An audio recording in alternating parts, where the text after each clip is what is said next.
Good morning and welcome to Waking Up with Don. We have a serious topic today, cyberbullying. It's been in the news and it concerns parents. I've got an expert here, Joe Bober, who's a friend of mine, who's a cybersecurity expert, who's going to tell us how you can protect your kid against cyberbullies. Welcome to the show, Joe. Good morning, Don. How you been? I've been great. It's good to see you again. Good to see you too. Yeah. Cyberbullying, what is it? Cyberbullying is where individuals go online either through social media or even through direct contact with an individual to bully them. Okay, when you and I were growing up, if there was a big bad bully on the playground, you know, they would, make us do what we wanted to do, or they would threaten us.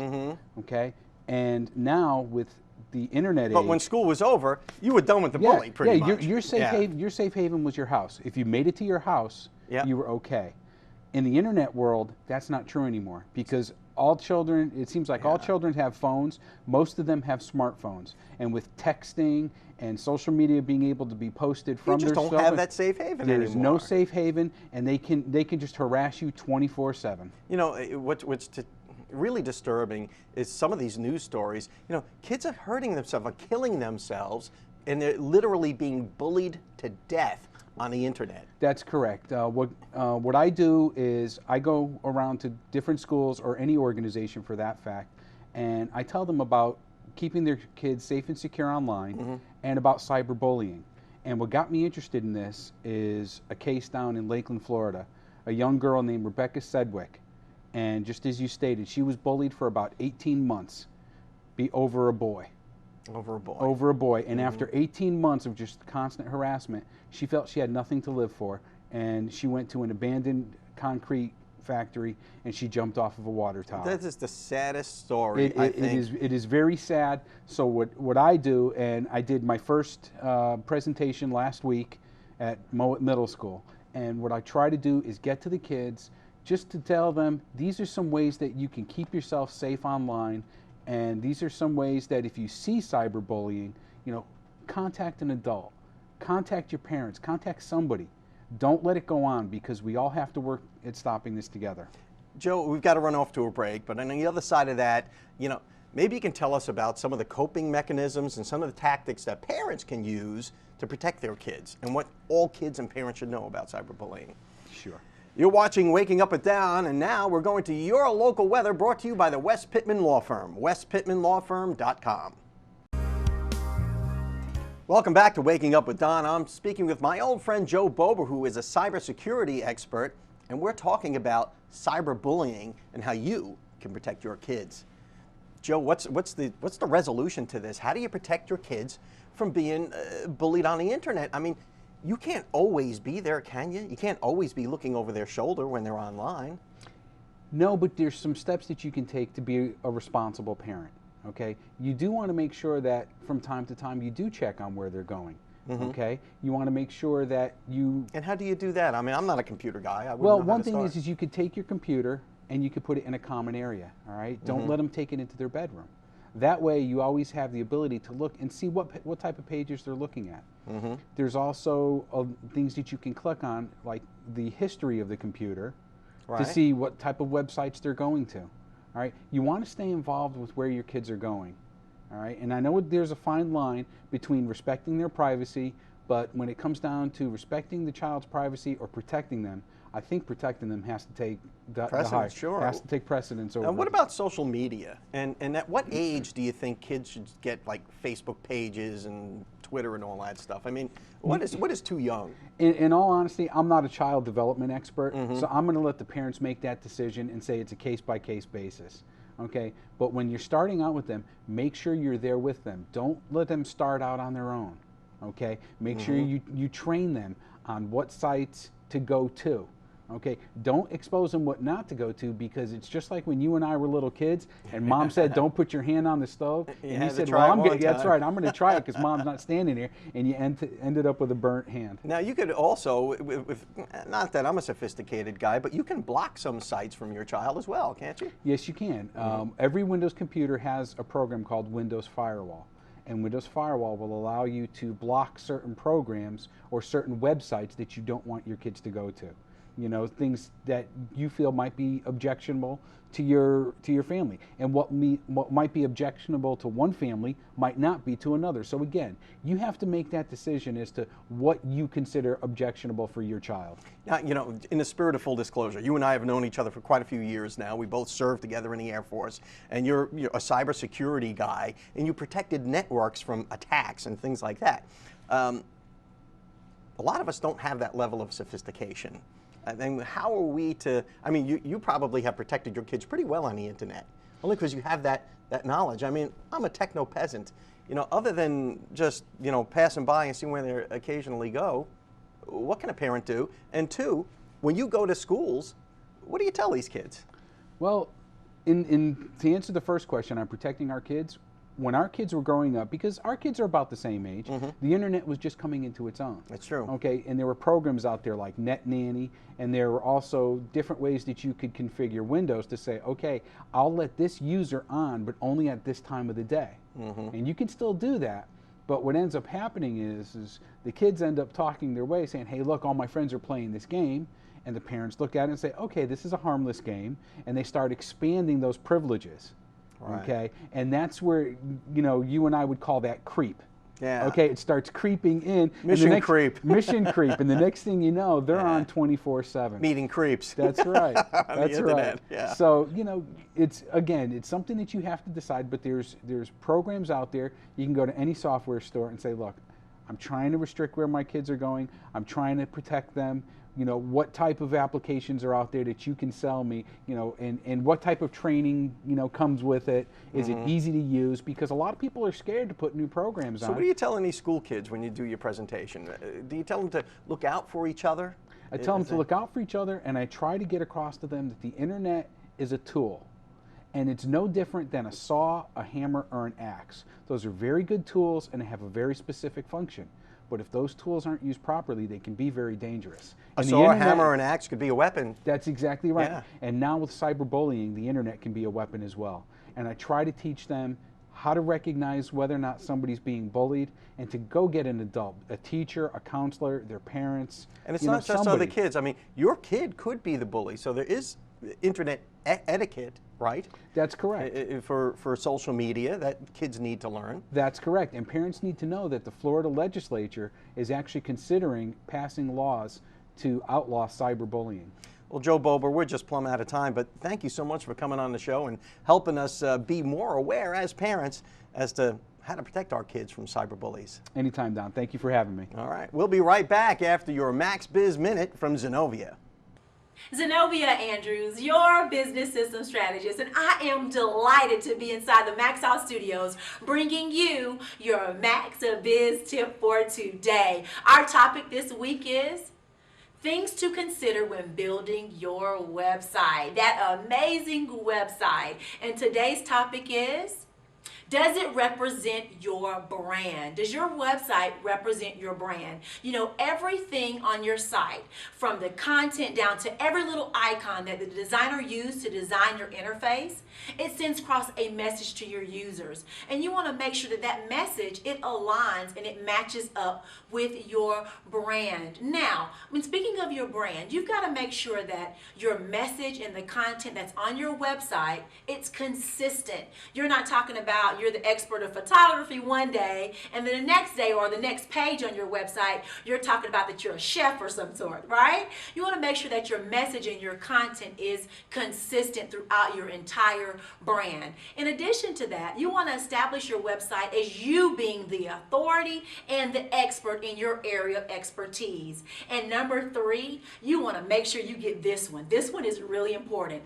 You want to make sure that your website provides value to your customers, and they see your website, or they come to your website because it's a resource for them and their business. And what that'll do is it'll bring them back to your website again and again and again. And for those of you that you're in a position where, you know, your resources are limited, you can check out Wix.com, Wix.com, and it's a place where you can build your website for absolutely for free, okay? Listen, I'm Zenovia Andrews, your business system strategist, and I am here to support you. You You can reach me at www.zenoviaandrews.com. If you follow me on social media, I'll follow you back. And let's continue to press towards the max. Welcome back to the show. I've got Dr. Jim Talkington, who's an orthopedic surgeon here in Panama City, and actually an old friend of our family who I'm just meeting, and there's a story behind that. Welcome to the show, Jim. Thanks, son. Glad to be here. You know, our boys have been friends for quite a few years. Yeah, they have Yeah. for years, and I've known about you and heard you on the radio, and this is our first chance to meet each other. I'm glad And to actually, finally I get think together. we met in passing one time at a basketball game when my son was like in middle school or grade school. He had twisted his ankle on a basketball court. And Yeah. you were going to a different, your son was at a different school. My son was at St. John's, I think, at the time. Okay. And you came out on the court and treated him courtside. And I think we met the very first time then. And then, you know, as time went on, our boys became friends, and they had a Yeah. little garage band together. They and, sure yeah. did. They sure did. We always enjoyed Nick coming over. Great kid. Yeah, and the same with Grant. I got to tell you, despite the racket in the garage, they're Yeah, they're good kids. You're right about that. Yeah. So, Jim, you're an orthopedic surgeon, is it? Right, right. It's always kind of fascinated me why people choose different vocations in life. What motivated you to go into this specialty? Well, like a lot of people, I had others who influenced me in that direction, and in my case, as frequently happens, it was my dad. See, my dad was a doctor, and in fact, he was a general practitioner back in the days when people did house calls. Oh, geez. I don't know if you experienced that. I did when I was a little boy. Yeah, house calls. I remember him getting paid with preserves, that sort of thing. And ultimately, he became an orthopedic surgeon. And so naturally, I always say a baker's kid wants to bake bread, but my dad was my hero, and so I naturally tended to follow in his footsteps. And why Panama City? Why is your practice here? Well, I'm from Mississippi originally, and I trained in Mississippi, but I met my wife during what's called a residency, which is part of the orthopedic training, and my residency was in Jacksonville. My wife is from Jacksonville. I'm from Jackson, Mississippi, and I actually practiced there with my dad until his retirement, and then we wanted to get back to Florida. You know how Florida is. Well, you're in Florida. Hey. Yes, I am. I'm a tax and toll refugee from New York. From New York. I mean, Florida's nice. A lot of people want to come Gotta love here. it. Very few people retire from here and go north. It's kind of the other way. You got that right. It's always the other way around. And Bay County, people, they come from all over the world. It's just Isn't that true? and it's the right size community. And at the time when I came here, which was a while back, I was adding it up, it's actually been 25 years, there was nobody doing sports medicine. Right. Nobody was doing the kind of team coverage that I was interested in doing. And you mentioned about Nick. We used to do it for 10 years, my wife and I, and as part of the business I employed athletic trainers, and we covered athletic events for most of the schools in Bay County, many of the schools out of the county, Gulf County, Washington County, and sort of got introduced to the community that way.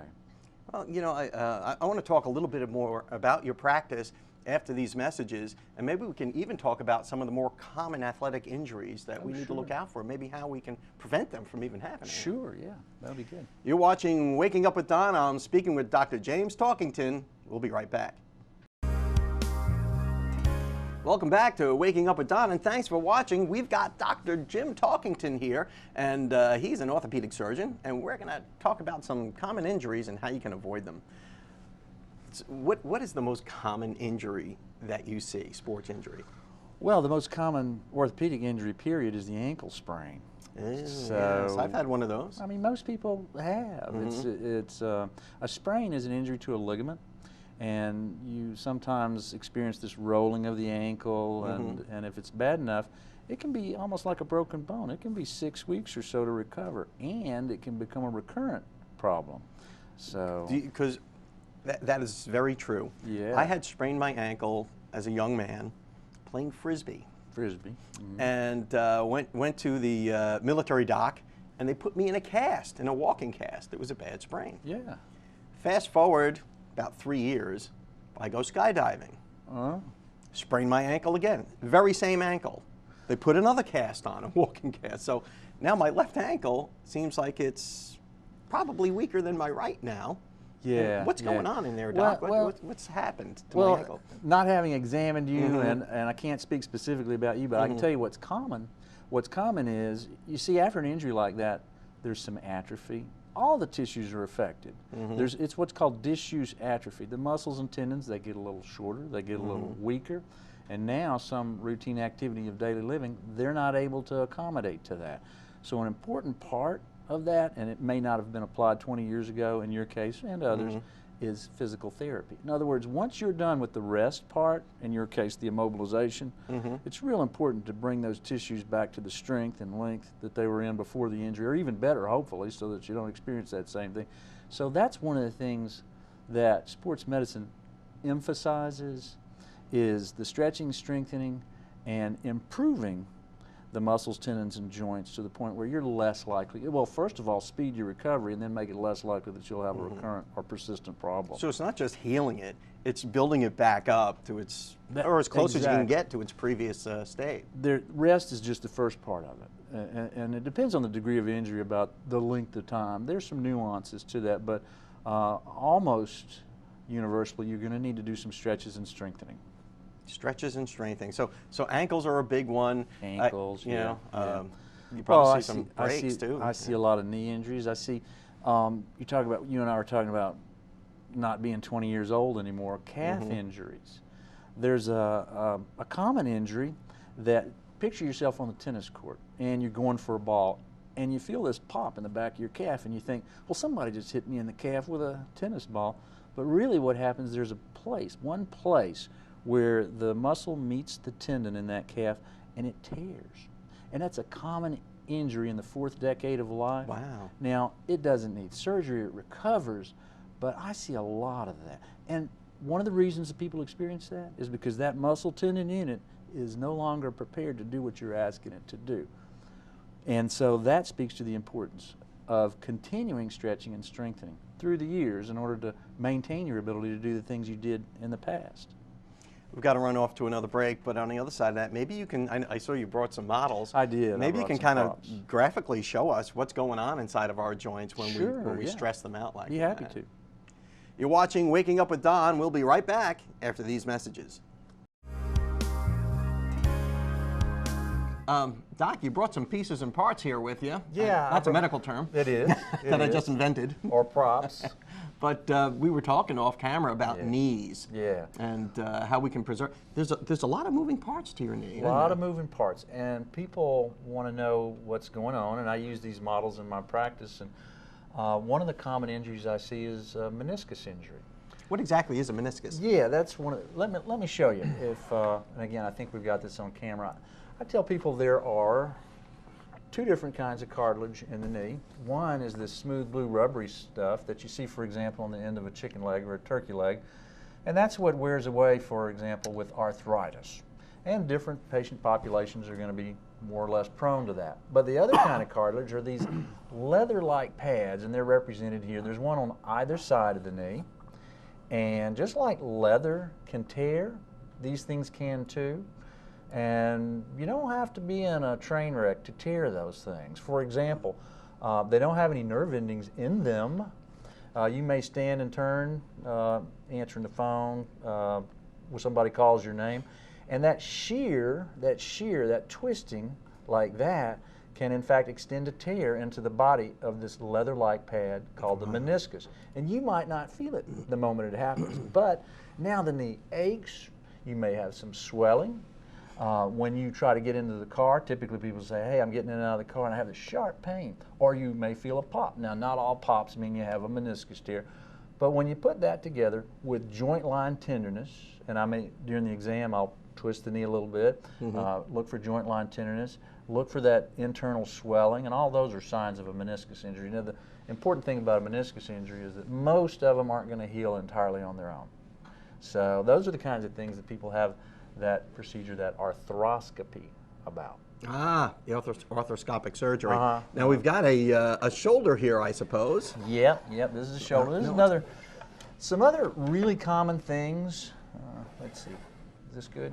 Some other really common things I see are shoulder injuries, and the shoulder is one of those ball and socket joints, And there's the ball, and everybody has a kind of a shallow socket. And overlying the whole thing is this bony shelf. And there is a space underneath that bony shelf. It looks kind of empty, and it is on the model, but we know it's not in us, of course. Among other things, what lives there is a white, shiny, tough layer of tendon called the rotator cuff. Now, we're all made differently. Some of us have a lot of space for that rotator cuff to live in, some not so much space, and then later some things can happen to further diminish the space. But you can imagine as you bring your arm up, let's say you're going to do military presses or any particular overhead activity, you might irritate that rotator cuff, and I see a lot of that in the office. So I guess prevention and just being careful and warming up and being aware of your body is more important than getting it repaired, I would imagine. Yeah, prevention and flexibility, stretches and strengthening exercises are the things I would emphasize. Dr. Jim Talkington, orthopedic surgeon, thank you so much for coming on the show. Thank you, I appreciate getting us smart on all this stuff. Well, thank you for letting me come on. You've been watching Waking Up with Don. We'll see you next time.